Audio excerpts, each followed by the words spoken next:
భయం ఇప్పుడు పిల్లలకు ఉందా? ఎవరు పెడుతున్నారు? ఎవరు చెప్పాలి ఇవన్నీ మీకు?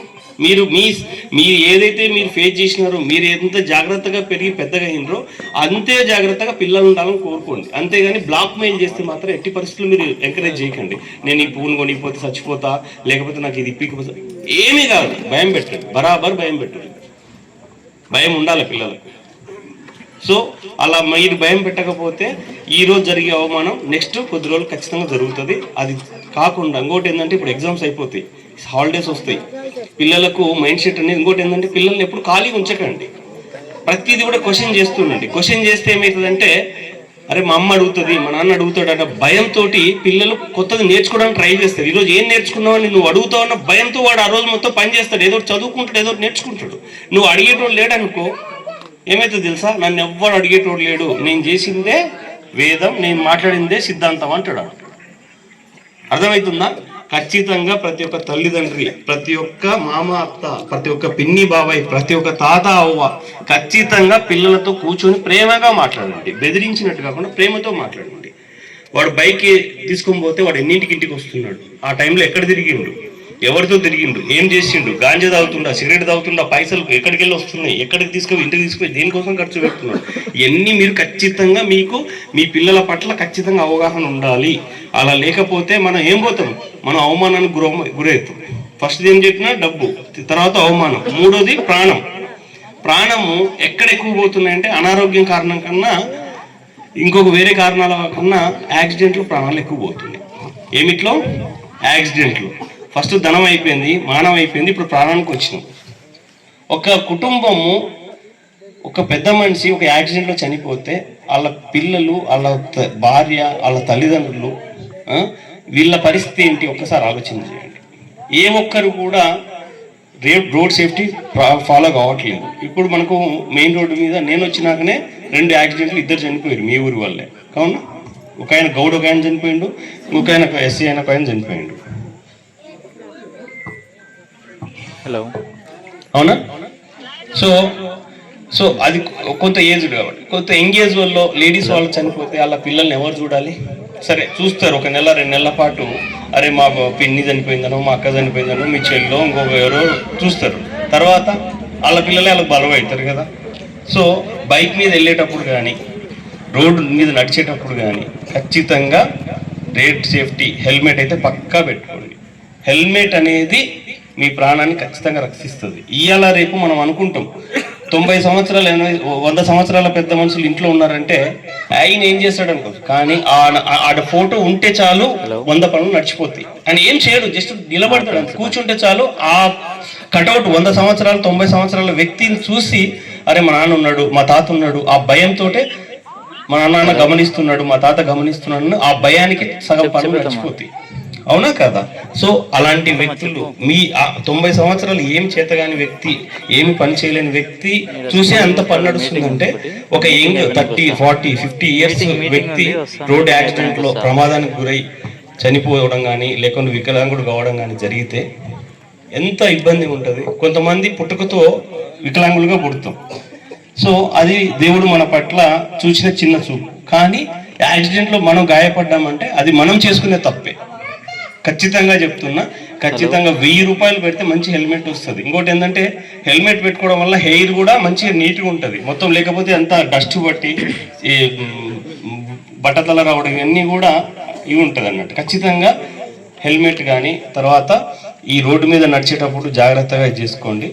ఇంకోటి సీసీ కెమెరాస్.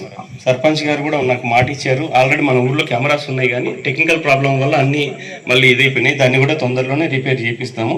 మీ యొక్క భద్రతకు మీ సర్పంచ్ గారు, నేను, మా పోలీస్ వ్యవస్థ మీకు ఎల్లవేళలా సహకరిస్తామని చెప్పి తెలియజేస్తూ, ఏదైతే ఈ 3 పాయింట్స్ చెప్పినానో వీటి పట్ల మీరు కూడా కొన్ని నేర్చుకుని మైలేజ్ కావాలంటే 19301930 కాల్ చేస్తే కంప్లైంట్ తీసుకుంటారు. తీసుకొని మీ అమౌంట్ నుంచి ఏ అకౌంట్ ట్రాన్స్ఫర్ అయినాయనుకో, ఆ అమౌంట్ అక్కడే హోల్డ్ అయ్యేటట్టు మేము కంప్లైంట్ రైట్ చేసి ఆ అమౌంట్ అక్కడనే భద్రపరుస్తాం అన్నట్టు. ఏ నెంబర్ కాల్ చేయాలి? 1930. ఏం పోగొట్టుకున్నాం ఇక్కడ? ధనం. ఓకే. ఇంకోటి సెకండ్ దానికి వెళ్దాం. ఇంట్రెస్టింగ్ ఉందా, బోర్ కొడుతుందా? ఎందుకు?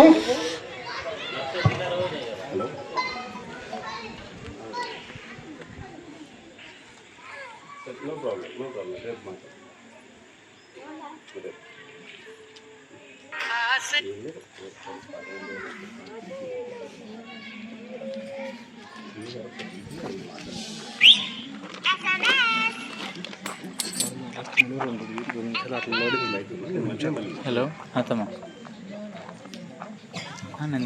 అర్థమైందా ఏం చెప్పినా? చెప్పదమ్మా. T-shirt very good. చెప్పదమ్మా. నీ పేరేంది? సాత్విక్ రెడ్డి. సదస్సుకు వచ్చేసినటువంటి మా ప్రియతమ ఫ్రెండ్ రాములన్న గారు కళాకారుడు అయిండు. ఎస్ఐ గారు మరి ఉత్తూరు పోలీస్ స్టేషన్ నుంచి ఎస్ఐ సార్ రావడం మా అదృష్టం. మేడం పేరు తెలియదు మీ అందరి. మాకు మా ఊరికి అవగాహన సదస్సుకు వచ్చి అన్ని నేర్పినందుకు మీ అందరికి మరోసారి ధన్యవాదాలు చెప్తూ, ఈ రోడ్డు ఎట్లా యాక్సిడెంట్ అయినా ఏదైనా ఎట్లా ఉంటుంది ఏం కథ అనేది ఆల్రెడీ మా మిత్రులు కోల్పోయినందుకు తిరుపతి నా వెంబడి తిరుగుతుండే ఆ బాబు యాక్సిడెంట్ అయి చనిపోయిన తర్వాత సార్కు నేను 2-3 సార్లు చెప్పిన, సార్ మా ఊరు అవగాహన సదస్సు చేయండి, మేము కూడా ఏం చేస్తామంటే డొనేటెడ్ పెట్టి హెల్మెట్స్ ఒక వద్ద మా గ్రామ పంచాయతీలో పెడితే రోజు పొద్దున తీసుకుపోవాలి, మళ్ళీ సాయంత్రం వచ్చినప్పుడు మా ఇంట్లో మాతో పెట్టిపోవాలి. దానికి ఛార్జెస్ పెడదామని అనుకుంటున్నాం, 10 రూపీస్ అట్లా. వాళ్ళు ఏదైనా ఊరికి పోయి వస్తే హెల్మెట్ తెచ్చి గ్రామ పంచాయతీలో ఉంటాయి, పేరు పెడతాం, వాళ్ళు పెట్టుకపోవాలి. ఊరు దాటాలంటే హెల్మెట్ పెట్టాలి వాళ్ళు.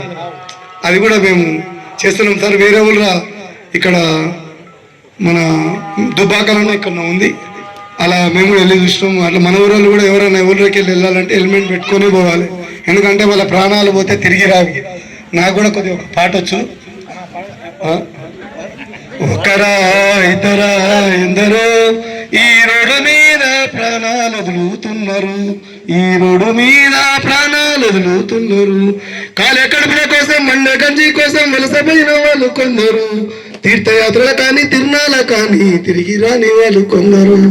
ఒకరా ఇద్దరా ఎందరో ఈ రోడ్డు మీద ప్రాణాలు వదులుతున్నారు, ఈ రోడ్డు మీద ప్రాణాలు వదులుతున్నారు. అమ్మ నాన్న లేక ఆదరణ కరువై అలమటించే పిల్లలందరూ, ఇంటి దిక్కు లేక ఇంటిని బాలిని చంపుకున్న వాళ్ళు కొందరు. ఒకరా ఇద్దరా ఎందరో ఈ రోడ్డు మీద ప్రాణాలు వదులుతున్నారు, ఈ రోడ్డు మీద ప్రాణాలు వదులుతున్నారు. ఇన్సూరెన్స్ లేక లైసెన్స్ లేకుండా బండ్లు నడిపేటోళ్ళు కొందరు, మత్తు మందు దాగి ఎదురొచ్చే వాళ్ళను గుద్దిపోయేటోళ్ళు ఎందరో. ఒకరా ఇతరా ఎందరో ఈ రోడ్డు మీద ప్రాణాలు వదులుతున్నారు, ఈ రోడ్డు మీద ప్రాణాలు వదులుతున్నారు. ఇల్లు వాకిలి భార్య బిడ్డల భవిష్యత్తు ఉంది అని తెలుసుకో, ఏకము కన్నా ప్రాణమే విన్నా ఈ రోజన్నా తెలుసుకో. ఇల్లు వాకిలి భార్య బిడ్డల భవిష్యత్తు ఉంది అని తెలుసుకో, ఏకము కన్నా ప్రాణమే విన్నా ఈ రోజన్నా తెలుసుకో. పోయిన ప్రాణము తిరిగి రాదని జీవిత సత్యం నేర్చుకో.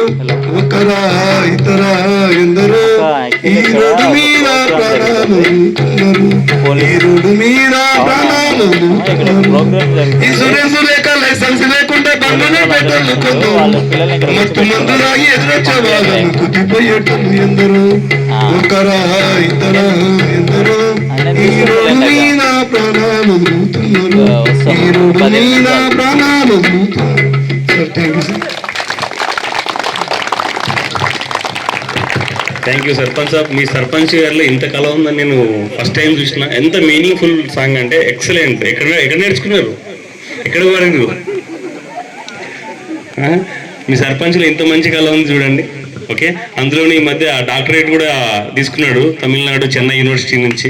ఓకే, ఈ సందర్భం కూడా మీ సర్పంచ్ గారికి పోలీస్ శాఖ నుంచి ధన్యవాదాలు తెలియజేస్తున్నాను. Thank you.